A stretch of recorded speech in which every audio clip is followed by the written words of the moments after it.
ये कहानी है दो दोस्तों की और उनकी दोस्ती की शुरुआत हुई थी अभी कुछ दिन पहले हॉस्पिटल के कमरे से, जहां पर वो दोनों एडमिट थे। तो दोनों में से जो एक था उसको अभी कुछ दिन पहले एक पैरालिसिस का अटैक आया था, जिसकी वजह से गर्दन के नीचे की उसकी पूरी बॉडी पैरालाइज हो गई थी और वो अपनी एक उंगली तक नहीं हिला सकता था। और पूरे दिन जो भी नर्स उसके पास में आती वो उसको एक ही बात कहता कि मुझे कोई ऐसा इंजेक्शन दे दो जिससे कि मैं मर जाऊं, अब मैं और जीना नहीं चाहता, ऐसी जिंदगी का मैं क्या करूंगा। तो उसका जो दोस्त था उस कमरे में, क्योंकि वो चल फिर सकता था, तो रोज सुबह और रोज शाम को उस कमरे में एक खिड़की थी, उसके पास में जाकर के खड़ा हो जाता और अपने दोस्त को बताता कि उस खिड़की के बाहर क्या चल रहा है। बिल्कुल नीला आसमान है, सफेद बादल है, हल्की हल्की हवा चल रही है और कुछ पंछी उड़ रहे हैं। एक बहुत ही सुंदर बीच है जहां पर कुछ बच्चे मिट्टी के घरौंदे बना रहे हैं। कुछ लोग हैं जो वहां पर बैठे हुए बस समुद्र की लहरों को देख रहे हैं। कुछ लोग जॉगिंग कर रहे हैं, कोई एक्सरसाइज कर रहा है, कोई पतंग उड़ा रहा है। वहां पर एक आइसक्रीम की स्टॉल है जहां पर कुछ लोग आकर के आइसक्रीम खा रहे हैं। और सनसेट के टाइम पे जो पानी है वो पूरा गोल्डन हो जाता है और चमकने लगता है।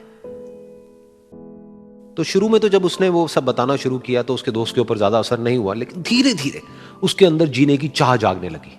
अब वो सुबह का इंतजार करने लगा कि जल्दी से सुबह हो और मेरा दोस्त मुझे बताए कि आज यहां पर क्या हो रहा है। कुछ दिन तक ऐसे ही चलता रहा। फिर एक दिन जब वो सुबह उठा तो उसने देखा कि सामने वाला बेड खाली है। फिर उसने नर्स को बुलाया और उससे पूछा कि क्या वो डिस्चार्ज हो गया है। तो नर्स ने कहा कि आपको तो उन्होंने बताया होगा, उनके पास कुछ ही दिन बाकी थे और कल रात को ही उनकी डेथ हो गई है। ये सुन करके उसके अंदर की उम्मीद पूरी तरह से टूट गई, क्योंकि सिर्फ उसका दोस्त ही था जिसने उसको बाहर की दुनिया से जोड़ा हुआ था, जिसकी वजह से वो जान पाता था कि बाहर क्या हो रहा है और ये दुनिया कितनी खूबसूरत है। तो कुछ दिन तक तो वो रोता रहा और उसने जीने की चाह छोड़ दी।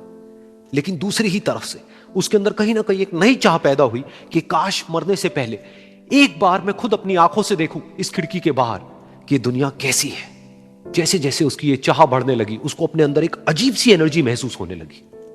और फिर एक दिन उसने अपनी पूरी ताकत लगा दी और किसी तरीके से वो बेड से नीचे गिरा और पकड़ पकड़ करके किसी तरह से उस खिड़की तक पहुंचा। फिर उस खिड़की को पकड़ करके वो खड़ा हुआ और खिड़की के बाहर देख लिया। लेकिन खिड़की के बाहर देखते ही वो गुस्से से भर गया। उसने जोर से नर्स को आवाज लगाई और जैसे ही नर्स आई उसने नर्स से पूछा, ये तुमने क्या किया, ये खिड़की के बाहर काली दीवार क्यों खड़ी कर दी। तो नर्स को समझ नहीं आया वो क्या बोल रहा है और वो बोली कि मुझे 5 साल हो गए हैं यहां पर, जब से मैं आई हूं तब से तो ये काली दीवार यहां पर है। तब जाकर के उसको समझ आया कि उसका वो दोस्त उससे झूठ बोल रहा था। और उसने नर्स से पूछा, अगर ये काली दीवार पिछले 5 साल से यहां पर है तो मेरे दोस्त ने मुझसे झूठ क्यों कहा। तो नर्स थोड़ा सा मुस्कुराई और बोली कि मैं ये तो नहीं जानती कि उन्होंने आपसे झूठ क्यों कहा, लेकिन मैं इतना जरूर जानती हूं कि जो भी कुछ उन्होंने आपसे कहा उसी वजह से आप अभी अपने पैरों पर खड़े हैं। तो इस कहानी से हमको यह सीखने को मिलता है कि जो हमारे शब्द हैं, जो हमारे वर्ड्स हैं, जो हम अपने मुंह से बाहर निकालते हैं, उसमें इतनी पावर है जिसकी कोई हद नहीं है। वो किसी आदमी को गिरा भी सकते हैं और उसको उठा भी सकते हैं। तो अब आपके ऊपर है कि आप अपनी इस पावर को यूज करते हो या मिस यूज करते हो।